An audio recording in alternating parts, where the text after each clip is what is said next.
আসসালামু আলাইকুম ভাই বোনেরা, ফাইন্যান্স উইথ ট্রাফিক চ্যানেলের নতুন ভিডিওতে আপনাদের সবাইকে স্বাগত।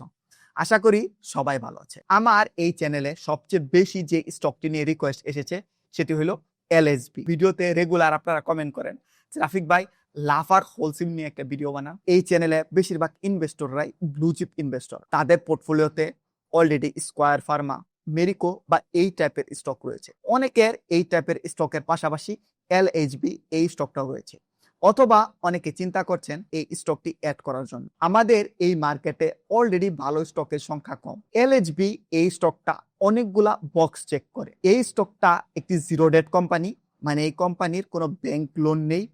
এই কোম্পানিটি একটি মাল্টিন্যাশনাল কোম্পানি যারা আমাদের দেশের কমপ্লায়েন্স মেনে চলে, এবং এই স্টকটা হিস্ট্রিক্যালি অনেক ভালো ডিভিডেন্ড দেয়। অনেকের কাছে শরিয়া কমপ্লায়েন্স অনেক ইম্পর্টেন্ট, সেই বিষয়টিও এই স্টকটি সাপোর্ট করে। সব মিলিয়ে এলএইচবি এই স্টকটি লং টাইম ব্লু চিপ ইনভেস্টরদের জন্য একটি ভালো ক্যান্ডিডেট। আজকের ভিডিওতে আমরা এলএইচবি নিয়ে কথা বলবো। আজকের ভিডিওতে আমরা এলএইচবির ফান্ডামেন্টাল অ্যানালাইজ করব এবং এর ভ্যালুয়েশন করব। তো চলুন বেশি কথা না বলে আমরা আমাদের স্ক্রিনে চলে যাই। প্রথমে আমরা দেখে নিই আজকের ভিডিওটা কিভাবে সাজানো হয়েছে। আজকের ভিডিওটা 9টা চ্যাপ্টারে সাজানো হয়েছে। প্রথম চ্যাপ্টারে আমরা দেখব এলএইচবির বিজনেস মোড কি এবং এলএইচবি অন্যান্য সিমেন্ট কোম্পানি থেকে কিভাবে ভিন্ন। দ্বিতীয় চ্যাপ্টারে আমরা এর রিসেন্ট ফাইন্যান্সিয়াল পারফরমেন্স দেখব। তৃতীয় চ্যাপ্টারে জালালাবাদ যে গ্যাসের সমস্যাটা হয়েছে সেটা নিয়ে আমরা আলোচনা করব এবং তারপরে আমরা ভ্যালুয়েশনে চলে যাব। চতুর্থ চ্যাপ্টারে আমরা রিলেটিভ ভ্যালুয়েশন করব। পঞ্চম চ্যাপ্টারে আমরা ডিভিডেন্ড ডিসকাউন্ট মডেলে এর ইন্ট্রিনসিক ভ্যালু বের করব। ষষ্ঠ চ্যাপ্টারে আমরা পিটার লিঞ্চের PEGY মেথডে এর ভ্যালুয়েশন করব। সপ্তম চ্যাপ্টারে আমরা ডিসকাউন্টেড ক্যাশ ফ্লো মডেল বা DCF ভ্যালুয়েশন করব। অষ্টম চ্যাপ্টারে আমরা দেখব মিউচুয়াল ফান্ড অ্যাকুমুলেশন প্রাইস, আমাদের দেশের টপ মিউচুয়াল ফান্ডগুলা এই এলএইচবি স্টকটাকে কি দামে কিনেছে। এবং লাস্ট চ্যাপ্টারে আমরা দেখব হু শুড বাই এলএইচবি, মানে কি ধরনের ইনভেস্টরদের এলএইচবি স্টকটা কেনা উচিত। আজকের ভিডিওটা মোটামুটি লম্বা এবং ইনফরমেটিভ হতে যাচ্ছে। আপনারা চাইলে চা কফি নিয়ে এই ভিডিওটা দেখতে বসতে পারে। প্রথম চ্যাপ্টারে আমরা দেখব এলএইচবি কোম্পানিটার বিজনেস মোড এবং এই এলএইচবি কোম্পানিটা অন্যান্য সিমেন্ট কোম্পানি থেকে কিভাবে ভিন্ন।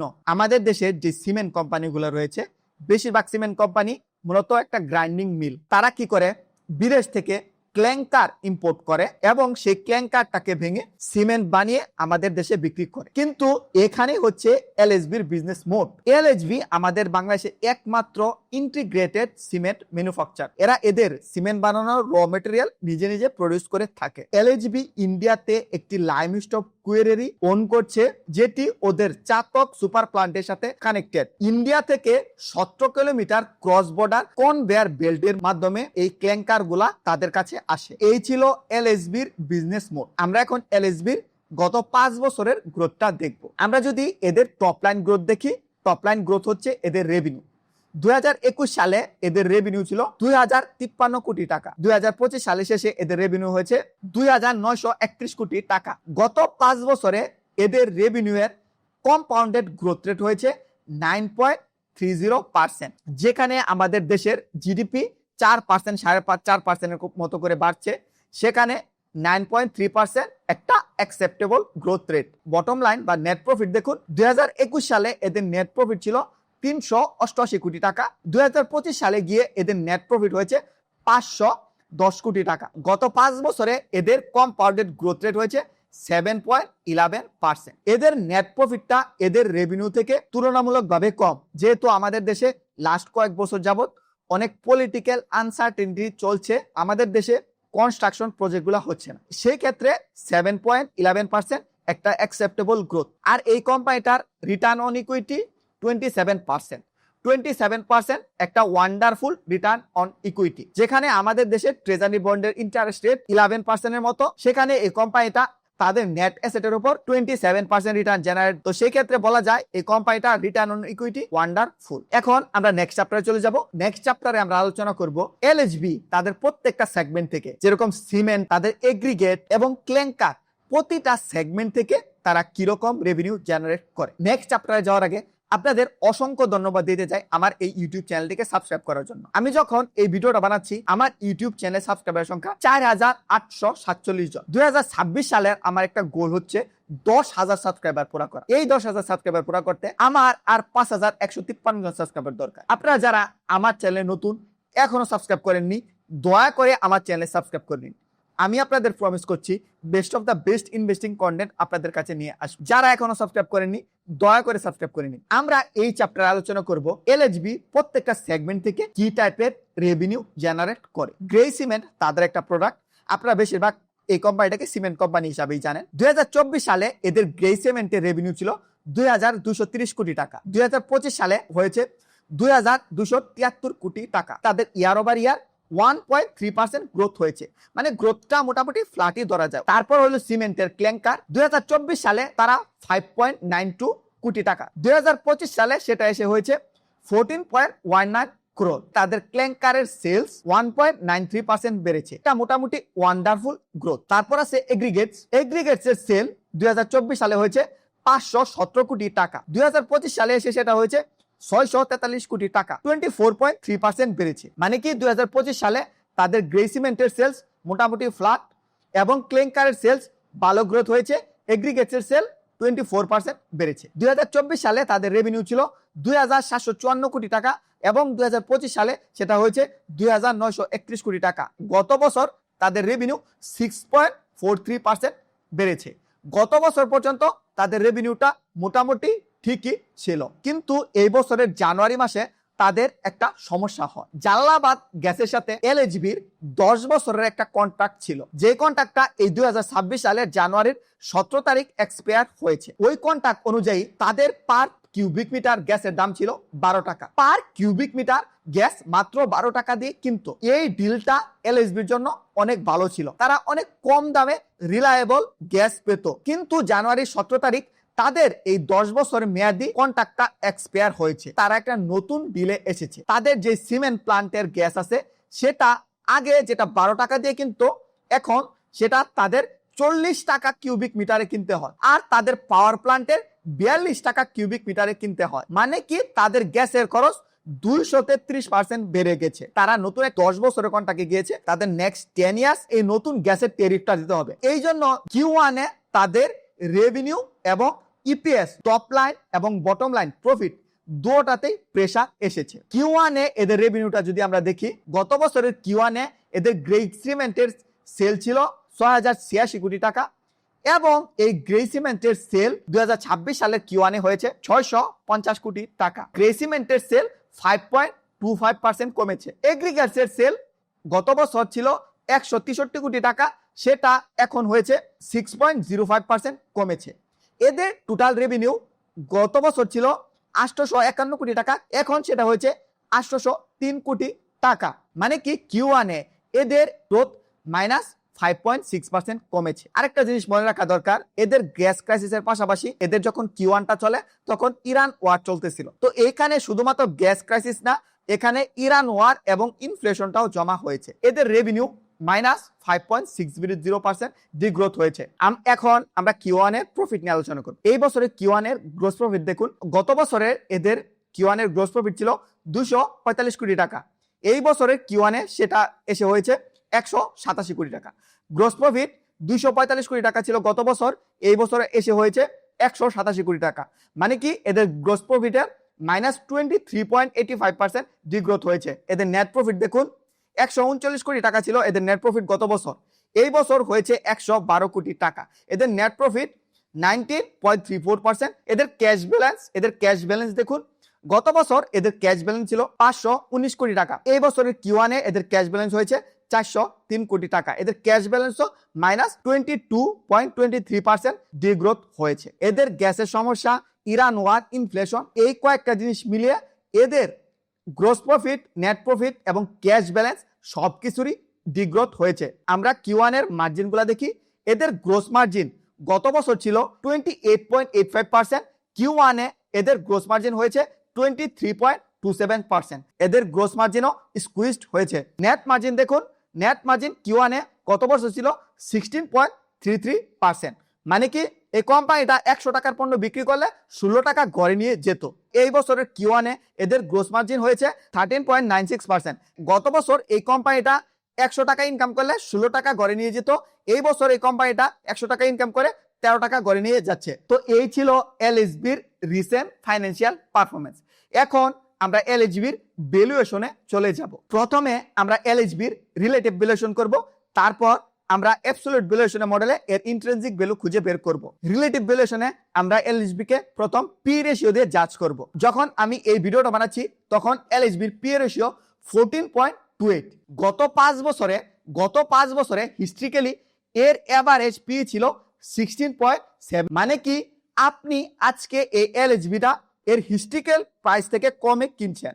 আজকের দামে যদি আপনি এলএসবি স্টকটা কিনেন তাহলে আপনি এর হিস্ট্রিক্যালি দাম থেকে কম কিনছেন। আমাদের বাংলাদেশের ওভারঅল সিমেন্ট সেক্টরের পি হচ্ছে 18.04। মানে আপনি এলএসবি স্টকটা আমাদের সিমেন্ট সেক্টরের পি থেকে কম দামে কিনছেন। আমাদের বাংলাদেশের ওভারঅল মার্কেটের এখন পি হচ্ছে 9.10। আমাদের দেশের ব্যাংকিং সেক্টরটা অনেক আন্ডার ভ্যালুড। আমাদের দেশের টপ ব্যাংকগুলা 4, 5, 3 পিতে ট্রেড হয়।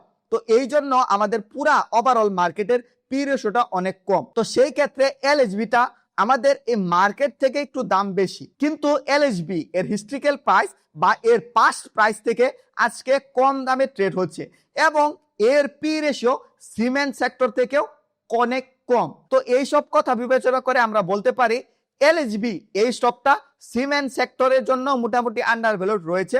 যদিও ওভারঅল মার্কেটের সাথে তুলনা করলে এই স্টকটি স্লাইটলি ওভার প্রাইস। আমরা আমাদের সেকেন্ড রিলেটিভ ভ্যালুয়েশনে এলএসবি কে ডিভিডেন্ড ইল্ড দিয়ে জাজ করব। গত বছরের 4 টাকা ডিভিডেন্ড অনুযায়ী এলএসবি এর আজকের ডিভিডেন্ড ইল্ড 7.22%। এটা আমাদের দেশের কনটেক্সটে ওয়ান্ডারফুল ডিভিডেন্ড ইল্ড। আমাদের ওভারঅল মার্কেটের ডিভিডেন্ড ইল্ড 3.88%। সেক্ষেত্রে ওভারঅল মার্কেটের সাথে তুলনা করলে এলএসবির ডিভিডেন্ড ইল্ডটা মোটামুটি ভালো। আমাদের দেশের 5 বছরের যে ট্রেজারি বন্ড আছে সেটার ইল্ড 10.37%। এটা শুধুমাত্র একটা কম্পেয়ার করার জন্য একটা নাম্বার, কেননা এলএসবি স্টকটা যদি কিনেন আপনি ফিউচারে ক্যাপিটাল গেইন পাবেন এবং কোম্পানি যেহেতু আর্নিং গ্রোথ করে সেহেতু ফিউচারে তার ডিভিডেন্ড বাড়াতে পারে। আপনার কাছে যে টাকাটা আছে সেই টাকাটা আপনি যদি ট্রেজারি বন্ডে রাখেন সেক্ষেত্রে আপনি 10.37% কুপন ইন্টারেস্ট পাচ্ছেন, আর এলএসবি তে রাখলে 7.22% পাচ্ছেন। তো ওভারঅল কম্পেয়ার করলে ডিভিডেন্ড ইল্ডের জন্য এলএসবি মোটামুটি ভালোই আছে। এই ছিল আমাদের রিলেটিভ ভ্যালুয়েশন। এখন আমরা অ্যাবসলিউট ভ্যালুয়েশনে চলে যাব এবং আমরা স্টকের ইন্ট্রিনসিক ভ্যালু বের করব। আমাদের প্রথম যে অ্যাবসলিউট ভ্যালুয়েশন মডেলটা রয়েছে সেটা হলো ডিভিডেন্ড ডিসকাউন্ট মডেল বা ডিডিএম। আর ডিভিডেন্ড ডিসকাউন্টের মডেলের ফর্মুলাটা হলো এটা। ডিভিডেন্ড ডিসকাউন্টের মডেলের জন্য আমাদের কয়েকটা ডাটা লাগবে। এক্সপেক্টেড ডিভিডেন্ড নেক্সট ইয়ার, আগামী বছর এলএসবি কি মানে ডিভিডেন্ড দিবে, আর এর ডিসকাউন্ট রেট, আর তারপর হচ্ছে এর ডিভিডেন্ডের গ্রোথ রেট। আমরা এই ডাটাগুলা দিয়ে এলএসবির ভ্যালুয়েশন করব। তো নেক্সট ইয়ার বা 2026 সালে এলএসবি কত টাকা ডিভিডেন্ড দিতে পারে? এলএসবি 2025 সালে প্রতি স্টকে 4 টাকা ডিভিডেন্ড দিয়েছে। যেহেতু এই বছর তাদের ইপিএসটা একটু কম এসেছে, তো আমরা একটু কমায়া ধরলাম যে এই বছর তারা 3.5 টাকা ডিভিডেন্ড দিবে, পার স্টকে 3.5 টাকা ডিভিডেন্ড দিবে। এদের পে আউট রেশিও খুব ভালো, এদের যা ইপিএস আসে তাই মোটামুটি পে আউট করে দেয়। এদের যেহেতু কোনো ঋণ টিন নাই তারা দিয়ে দিতে পারে। এদের পে আউট রেশিও নিয়ে আপনার চিন্তা করার দরকার নাই। ডিসকাউন্টেড হিসাবে আমরা 11% ধরেছি। মোটামুটি আমাদের দেশের ট্রেজারি বন্ডের ইন্টারেস্ট রেট 11%-এর কাছাকাছি। আমাদের একটা গ্রোথ রেট দিতে হবে যে এদের ডিভিডেন্ডটা কিভাবে গ্রোথ করবে। আমরা এই ভিডিওর প্রথম চ্যাপ্টারে দেখেছি গত 5 বছরে এদের আর্নিংটা রাফলি 7%-এর মতো করে গ্রোথ করেছে। তো যেহেতু এদের একটা গ্যাসের ক্রাইসিস চলে আসছে, আমরা ধরে নিচ্ছি এরা ফিউচারে এদের ডিভিডেন্ডটাকে 6.5% করে বাড়াবে। আমার জাজমেন্টের উপর বেস করে আমি এই ভ্যালুয়েশন মডেলটা রান করছি। তো আমার জাজমেন্টে বলে এদের গ্রোথটা হবে 6.5% করে। আমরা যদি মার্জিন অফ সেফটি 10% নেই তাহলে ডিভিডেন্ড ডিসকাউন্ট মডেলে এলএসবির ইন্ট্রিনসিক ভ্যালু আসে 70 টাকা। আজকে আমি যখন এই ভিডিওটা বানাচ্ছি তখন মার্কেটে এই স্টকটা 55 টাকা 40 পয়সাতে ট্রেড হচ্ছে। মানে কি এর আপসাইড পটেনশিয়াল আছে 26.35%। যদি এই স্টকটা কিনেন এবং এটা এর ইন্ট্রিনসিক ভ্যালুতে চলে যায় তাহলে আপনি 26.35% এর মতো রিটার্ন পেতে পারেন। আর আপনার মার্জিন অফ সেফটি মানে এই স্টকটা আন্ডার ভ্যালুড আছে 20.86%। ডিভিডেন্ড ডিসকাউন্ট মডেলে এই স্টকটি আন্ডার ভ্যালুড রয়েছে 20.86% আন্ডার ভ্যালুড রয়েছে। এখন আমরা পিটার লিঞ্চের মডেলে চলে যাব। আপনারা যারা আমার ভিডিও দেখেন তারা হয়তো পিটার লিঞ্চের নাম অলরেডি শুনেছেন অথবা পিটার লিঞ্চের বই পড়েছেন। পিটার লিঞ্চের পিইজি রেশিও ভ্যালুয়েশন মডেলে একটা স্টকের দাম বলে না, এটা বলে পিইজি ওয়াই রেশিও যদি 1 এর সমান হয় তাহলে স্টকটা রাফলি ফেয়ার ভ্যালুড, কিন্তু 1 থেকে যদি কম হয় তাহলে এই স্টকটা আন্ডার ভ্যালুড এবং 1 থেকে বেশি হলে এই স্টকটা এক্সপেন্সিভ মানে বেশি দামি। তো আমরা এখন এলএইচবি কে পিটার লিঞ্চের মডেলে এটাকে দেখব। পিটার লিঞ্চের পিজি ওয়াই মডেলে আমাদের যে ডাটাগুলো রাখবে সেটা হলো পি রেশিও লাগবে, আর্নিং গ্রোথ লাগবে আর ডিভিডেন্ড ইল্ড লাগবে। এলএইচবি এর আমি যখন এই ভিডিওটা বানাচ্ছি এর পিও রেশিও হচ্ছে 14.28, Q1 এ এর ইপিএসটা নেগেটিভ এসেছে, গত 5 বছরে এর গ্রোথ হয়েছে 7.11% আর এর ডিভিডেন্ড ইল্ড হলো 7.22%। আমাদের যে ডাটাটা দিতে হবে সেটা দিতে হবে এর ইপিএস গ্রোথ, মানে কি এই কোম্পানিটা কিভাবে তার ইপিএস গ্রোথ করবে। তো একটু আগে আমরা যেরকম ডিভিডেন্ডের জন্য 6.5% দিলাম, তো এটাও আমরা দিয়ে দিব 6.5%। 6.5% দিলে এই কোম্পানিটা পিটার লিঞ্চের ভ্যালুয়েশন মডেলে একটু ওভার ভ্যালুড আসে। পিটার লিঞ্চের ভ্যালুয়েশন মডেলে কোম্পানির গ্রোথ রেটটা অনেক ইম্পর্টেন্ট, যেহেতু এই কোম্পানিটা অলরেডি 14 পিতে ট্রেড হচ্ছে, মানে 10 পির উপরে ট্রেড হচ্ছে, কিন্তু এর গ্রোথ রেট 7%। তো এই জন্য পিটার লিঞ্চের মডেলে এলএইচবি স্টকটা ওভার ভ্যালুড এসেছে। পিটার লিঞ্চ মূলত গ্রোথ এবং পি রেশিওর উপর ফোকাস করে তার ভ্যালুয়েশন করেন। ব্যাংকের স্টকগুলা পিটার লিঞ্চের মডেলে অনেক আন্ডার ভ্যালুড আসে, যার কারণ হচ্ছে আমাদের দেশের ব্যাংকগুলা 4-5 পিতে ট্রেড হচ্ছে এবং এদের গ্রোথ রেট অনেক বেশি। তো ওই জন্য পিটার লিঞ্চের মডেলে ব্যাংক বা এই টাইপের স্টকগুলা আন্ডার ভ্যালুড আসে, কিন্তু এলএইচবি বা অনেক কোম্পানি যাদের একটু পিটা একটু হাই এবং যাদের গ্রোথটা একটু কম তারা পিটার লিঞ্চের মডেলে ওভার ভ্যালুড আসে। তো এখন আমরা চলে যাব আমাদের নেক্সট ভ্যালুয়েশন মডেলে। আমাদের নেক্সট ভ্যালুয়েশন মডেলটা হচ্ছে ডিসিএফ বা ডিসকাউন্টেড ক্যাশ ফ্লো মডেল। এই ভ্যালুয়েশন মডেলটা একটু কমপ্লিকেটেড এবং এই ভ্যালুয়েশন মডেলটা অনেকে পছন্দ করেন। ডিসিএফ মডেলে যাওয়ার আগে আমি একটু কুইক শাউট আউট দিতে চাই আমার পার্সোনাল ফাইন্যান্স 101 কনসাল্টিং সার্ভিসকে। আমার একটি 101 কনসাল্টিং সার্ভিস আছে যেখানে আপনি আমার সাথে 1 ঘন্টা গুগল মিটে কথা বলতে পারেন। আপনি আপনার এসআইপি স্ট্র্যাটেজি ডিফাইন করতে পারেন, আপনি আপনার লামসাম স্ট্র্যাটেজি ডিফাইন করতে পারেন, আপনি আপনার পোর্টফোলিও আমাকে দিয়ে রিভিউ করাতে পারেন, অথবা পার্সোনাল ফাইন্যান্সের যে কোনো বিষয় নিয়ে আমার সাথে ডিসকাস করতে পারেন। আমার এই কনসাল্টিং সার্ভিসটা বুকিং এর লিংক এই ভিডিও ডেসক্রিপশনে দেওয়া আছে, আপনারা এই ভিডিও ডেসক্রিপশন থেকে আমার এই সার্ভিসটা বুক করতে পারেন।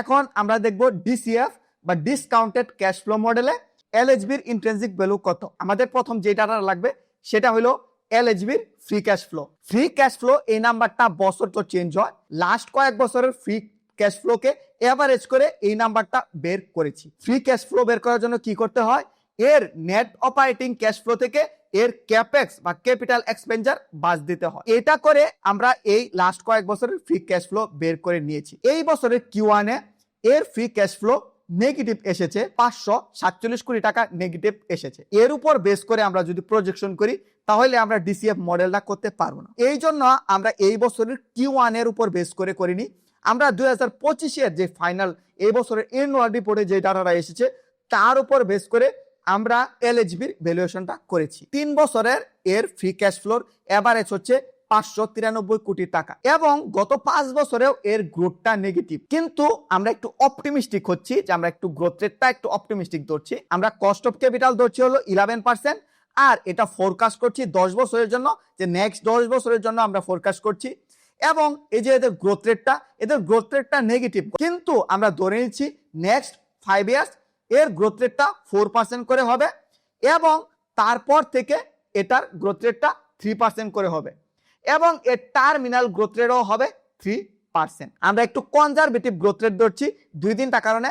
প্রথমত ফ্রি ক্যাশ ফ্লোর গ্রোথটাও নেগেটিভ। আমরা এটাকে 2026 সাল থেকে 2035 সাল পর্যন্ত প্রজেকশন করলাম। এই কোম্পানিটার ফ্রি ক্যাশ ফ্লোর প্রেজেন্ট ভ্যালু হয় 7,965 কোটি টাকা। এই কোম্পানিটার ক্যাশ এবং ক্যাশ ইকুইভ্যালেন্টে আছে 403 কোটি টাকা। এই কোম্পানিটার মাত্র 9 কোটি টাকা অল্প পরিমাণ টাকার ডেট আছে, যেটা শুধুমাত্র নামে মাত্র একটা ডেট। সেই হিসাব করলে আজকে এলএইচবি পুরা কোম্পানিটার দাম কত দাঁড়াচ্ছে, 7,524 কোটি টাকা। আপনি যদি আজকে 7,524 কোটি টাকা নিয়ে যান তাহলে পুরা এলএইচবি কোম্পানিটা কিনতে পারবেন। তো এলএইচবি কোম্পানিটা আপনাকে 7,524 কোটি টাকা করবে না, এটা শুধুমাত্র আমাদের একটা প্রজেক্টেড নাম্বার। এই কোম্পানিটার 116 কোটি শেয়ার মার্কেটে আছে। এই কোম্পানিটার পুরো দামকে আমরা যদি শেয়ার সংখ্যা দিয়ে ভাগ করে দেই তাহলে এর ইন্ট্রিনসিক ভ্যালু ডিসিএফ এর ইন্ট্রিনসিক ভ্যালু পেয়ে যাব। তো আমরা সেটাই করি, এটা হচ্ছে পুরো কোম্পানির দাম, এটা হচ্ছে পুরো কোম্পানির দাম বা এই কোম্পানির শেয়ার সংখ্যা। তো ডিসিএফ মডেলের 10% আমরা 10% মার্জিন অফ সেফটি ধরেছি। 10% মার্জিন অফ সেফটি নেওয়ার পর ডিসিএফ মডেলে এর ইন্ট্রিনসিক ভ্যালু আসে 64 টাকা 79 পয়সা। 64 টাকা 79 পয়সা। আমি যখন এই ভিডিওটা বানাচ্ছি এই স্টকটা মার্কেটে 55 টাকা 40 পয়সাতে ট্রেড হচ্ছে। তার আপসাইড আছে 16.94%। মানে কি আপনি যদি এই স্টকটা কিনেন এবং এটা ডিসিএফ ইন্ট্রিনসিক ভ্যালুতে চলে যায় সেখান থেকে আপনি 16.94% রিটার্ন পেতেও পারেন। এবং মার্জিন অফ সেফটি, আপনার মার্জিন অফ সেফটি আছে 14.49%। মানে কি এই স্টকটা ডিসিএফ মডেলে 14.49% আন্ডার ভ্যালুড। আমাদের ডিসিএফ মডেলে এই স্টকটা প্রেডিক্ট হচ্ছে আন্ডার ভ্যালুড। আমরা একটু অপটিমিস্টিক গ্রোথ রেট ধরেছি, তো ওইসব ধরে এই ভ্যালুটা এসেছে। তো চলুন এখন আমরা নেক্সট চ্যাপ্টারে চলে যাই। আমরা নেক্সট চ্যাপ্টারে গিয়ে দেখি আমাদের দেশে মিউচুয়াল ফান্ডগুলা এই স্টকটা কি দামে কিনেছে। আমাদের দেশের বেশিরভাগ মিউচুয়াল ফান্ডের পোর্টফোলিওতে এই স্টকটা নাই। বিআইপিবির পোর্টফোলিওতে কয়েক বছর আগে এই স্টকটা ছিল, এজের পোর্টফোলিওতেও কয়েক বছর আগে এই স্টকটা ছিল, কিন্তু তাদের পোর্টফোলিওতে এখন এই স্টকটা নাই। শুধুমাত্র আইডিএলসি গ্রোথ ফান্ড এবং আইডিএলসি সরিয়া ফান্ড এই দুটা ফান্ডে এই স্টকটা রয়েছে। আইডিএলসি গ্রোথ ফান্ডে এই স্টকটা 13,41,000 ইউনিট রয়েছে এবং তাদের প্রত্যেকটা স্টকের কেনা দাম 51 টাকা 63 পয়সা। আইডিএলসি সরিয়া ফান্ড তাদের কাছে রয়েছে 15,64,000 ইউনিট এবং তারা এই স্টকটা কিনেছে 52 টাকা করে। অন এভারেজ এই স্টকটা 51 টাকা 81 পয়সা করে কিনেছে এবং মার্কেটে এই স্টকটা 55 টাকা 40 পয়সাতে ট্রেড হচ্ছে। মানে কি এই স্টকটা মিউচুয়াল ফান্ডগুলোর দামের চেয়ে 6.92% আন্ডার ভ্যালু। এখন আমরা এই ভ্যালুয়েশনের একটা সামারি করব। ডিডিএম বা ডিভিডেন্ড ডিসকাউন্ট মডেলে এই স্টকটার ইন্ট্রিনসিক ভ্যালু আসে 70 টাকা, সেখান থেকে 20.86% আন্ডার ভ্যালুড রয়েছে। পিটার লিঞ্চের পিজিওয়াই অনুযায়ী এই স্টকটি অল্প একটু ওভার ভ্যালুড রয়েছে। ডিসিএফ বা ডিসকাউন্টেড ক্যাশ ফ্লো মডেলে এই স্টকটির দাম আসে 64 টাকা 79 পয়সা। ওইখান থেকে 14.49% মানে 14.5% এর মতো আন্ডার ভ্যালুড রয়েছে। আমাদের দেশের টপ মিউচুয়াল ফান্ডগুলা এই স্টকটা অন এভারেজে 51 টাকা 81 পয়সা করে কিনেছে, সেখান থেকে 6.9% এর মতো ওভার ভ্যালুড রয়েছে। আমরা যদি একটু রিক্যাপ করি, পিটার লিঞ্চের মডেলে ওভার ভ্যালুড রয়েছে, ডিসিএফ মডেলে অল্প একটু, খুব আহামরি আন্ডার ভ্যালুড নয়, মাত্র 14.5% এর মতো আন্ডার ভ্যালুড, আর মিউচুয়াল ফান্ডের থেকে ওভার ভ্যালুড। কিন্তু ডিভিডেন্ড ডিসকাউন্টের মডেলে এই স্টকটা 20% এর মতো আন্ডার ভ্যালুড রয়েছে। এর কারণ হচ্ছে এই স্টকটা যেহেতু মাল্টিন্যাশনাল কোম্পানি, তারা অনেক ভালো ডিভিডেন্ড দেয়, যেহেতু তাদের ডিভিডেন্ড ইল্ড বেশি, এই জন্য ডিভিডেন্ড ডিসকাউন্ট মডেলে এই স্টকটা আন্ডার ভ্যালুড এসেছে। এই কোম্পানিটি সিমেন্টের পাশাপাশি এগ্রিগেটসের বিজনেস করে। আমাদের দেশের বেশিরভাগ সিমেন্ট কোম্পানি শুধুমাত্র সিমেন্ট বানায়। এগ্রিগেটসে তাদের অপারেটিং মার্জিন 48%, কিন্তু সিমেন্টে যেটা 15%। এই কোম্পানিটির 8,000 রিটেল স্টোরের সাথে একটি স্ট্রং নেটওয়ার্ক রয়েছে। এই কোম্পানিটির কোনো ব্যাংক লোন নেই। আমাদের দেশের বেশিরভাগ সিমেন্ট কোম্পানি অনেক ব্যাংক, সেই ক্ষেত্রে এই কোম্পানিটা অনেক সেফ। তো এই ছিল এই স্টকটার কিছু বুল কেস। আমরা এখন দেখবো এই স্টকটার কিছু বেয়ার কেস। প্রথম হচ্ছে আমাদের দেশের টাকা ডিভ্যালুয়েশন হচ্ছে। সিমেন্ট বানাতে যেসব যন্ত্রপাতি লাগে এই বেশিরভাগ যন্ত্রপাতি বিদেশ থেকে আনতে হয়, তাদের যেহেতু ডলারে কিনে আনতে হয়, টাকার দাম কমার ফলে এসব কোম্পানিগুলা অনেক ইম্প্যাক্টেড হয়। 2 নাম্বার বেয়ার কেস হচ্ছে আমাদের দেশে চরম ইনফ্লেশন চলছে। মানুষের কাছে খাবার টাকা নাই, তো মানুষের কাছে যখন খাবারের টাকা না থাকে তখন তো তারা সিমেন্ট কেনে না, তখন তো তারা বাড়ি বানায় না। আমাদের দেশের যে ইনফ্লেশন চলছে সেটারও একটা প্রেসার এসেছে এবং ফিউচারে আরো আসতে পারে এলএইচবির উপর। আর লাস্ট পয়েন্টটা হচ্ছে আমাদের দেশের অনেক সিমেন্ট কোম্পানি, সিমেন্টের কম্পিটিশন অনেক বেশি। আমাদের বাংলাদেশের মানুষের যা সিমেন্ট দরকার হয় তার থেকে সিমেন্ট বেশি আমাদের সিমেন্ট কোম্পানিগুলা উৎপাদন করে। এখন কি করতে হবে? হয় সিমেন্ট বিদেশে রপ্তানি করতে হবে, না হয় আমাদের দেশে সিমেন্ট কোম্পানিগুলো একটা প্রাইস ওয়ারের মাঝে চলে যাবে। সিমেন্টের অলরেডি প্রফিট মার্জিন মাত্র 15% এর মতো, এটা আস্তে আস্তে ফিউচারে কমে যাওয়ার সম্ভাবনা আছে। অনেক বেশি সিমেন্ট এবং এর ডিমান্ড কম, তো ফিউচারে সিমেন্টের দাম কমে যেতে পারে। সিমেন্ট এমন একটা পণ্য যেটা বিদেশে রপ্তানি করাও মোটামুটি পসিবল না। এই হচ্ছে সিমেন্ট ইন্ডাস্ট্রির বেয়ার কেস। এখন আমরা লাস্ট চ্যাপ্টারে চলে এসেছি। এখন আমরা দেখব কি ধরনের ইনভেস্টরের এলএইচবি স্টকটা কেনা উচিত। যদি শর্ট টাইমের ফোকাস থাকে তাহলে এলএইচবি স্টকটা আপনার কেনা উচিত হবে না। গত বছর এলএইচবি স্টকটা 4 টাকা ডিভিডেন্ড দিয়েছে, এখন এই বছর 3.5 টাকা বা আরো 3 টাকার মতো ডিভিডেন্ড দিতে পারে। যদি ডিভিডেন্ড কমে যায়, মার্কেট এটাকে রিয়েক্ট করতে পারে। জালালাবাদের গ্যাসের ট্যারিফের কারণেও একটা সমস্যা এসেছে, যার জন্য এর আর্নিং এ আরো প্রেসার আসতে পারে। তো আপনার যদি শর্ট টাইম ফোকাস থাকে, যদি 1-2 বছর বা আরো কম, তাহলে আমার মতে আপনার এলএইচবি স্টকটা নেওয়া উচিত হবে না। কেননা ফিউচার আনসার্টেন, যাদের শর্ট টাইমের ফোকাস আছে তাদের এই স্টকটা নেওয়া উচিত হবে না। তো যারা এই স্টকটা সিমেন্ট সেক্টরের একটা প্রিমিয়াম স্টক হিসাবে দেখেন, 10 বছর বা এরকম টাইমের জন্য নিতে চান, আমার মতে 5 বছর না আরো বেশি টাইমের জন্য, লং টাইমের জন্য নিতে চান, এই স্টকটার মোটামুটি ডিভিডেন্ড ইল্ডও আছে। যারা লং টাইমের জন্য শিফট করতে চান, আমি আস্তে আস্তে করে কিনবো, ডিভিডেন্ডের টাকা নিব, সেই টাকা দিয়ে আবার স্টক কিনবো, আপনার যদি এরকম প্ল্যান থাকে লং টাইমের জন্য এই স্টকটা নিতে পারেন। এই স্টকটা কিন্তু এখন আহামরি আন্ডার ভ্যালুডও না, মোটামুটি ফেয়ারলি রিজনেবলি ভ্যালুড। আমি জানি না এই স্টকটা আর কম দামে পাওয়া যাবে কিনা। আমাদের মার্কেট মোটামুটি একটা বুল রানে চলে এসেছে, তো মার্কেট উপরে গেলে এলএইচবির মতো স্টকগুলো অনেক বেড়ে যাবে। এখানে আপনার বেস্ট জাজমেন্ট ইউজ করা উচিত। এখানে আমি অলরেডি আপনাকে নাম্বারগুলো বলে দিয়েছি, ডিসিএফ মডেলে এর ইন্ট্রিনসিক ভ্যালুগুলো বলে দিয়েছি। আপনারা যদি চান এই ভিডিওটার আবার রিওয়াইন্ড করে আবার ইন্ট্রিনসিক ভ্যালুগুলো দেখতে পারেন। আপনারা আপনাদের বেস্ট জাজমেন্ট ইউজ করুন, যেহেতু এই স্টকটা কিনলে আপনি লাভবান হবেন, লস করলে আপনি লস করবেন। সেই ক্ষেত্রে আপনার বেস্ট জাজমেন্ট, আপনার বেস্ট বুদ্ধি ব্যবহার করুন। কেউ আপনাকে বলে দিতে পারবে না এই স্টকটা আপনার কেনা উচিত হবে কি না। আমরা স্টক অ্যানালিস্টরা শুধুমাত্র একটা ডাটা বলতে পারি যে এই স্টকের এই ডাটা। আশা করি এই ভিডিওটা আপনাদের জন্য হেল্পফুল হয়েছে। আমাদের কয়েকটা ফেসবুক গ্রুপ আছে, আপনারা যদি জয়েন করতে চান তার লিঙ্ক এই ভিডিও ডিসক্রিপশনে দেওয়া আছে, সেখান থেকে আপনারা জয়েন করতে পারেন। আর আপনারা যদি চান আমার পার্সোনাল ফাইন্যান্স 101 কনসাল্টিং সার্ভিসটা বুক করতে, তার লিঙ্কও এই ভিডিও ডিসক্রিপশনে দেওয়া আছে। আমার এই ভিডিওটা এতক্ষণ দেখার জন্য অসংখ্য ধন্যবাদ। নেক্সট ভিডিওতে খুব শীঘ্রই আপনাদের সাথে দেখা হচ্ছে।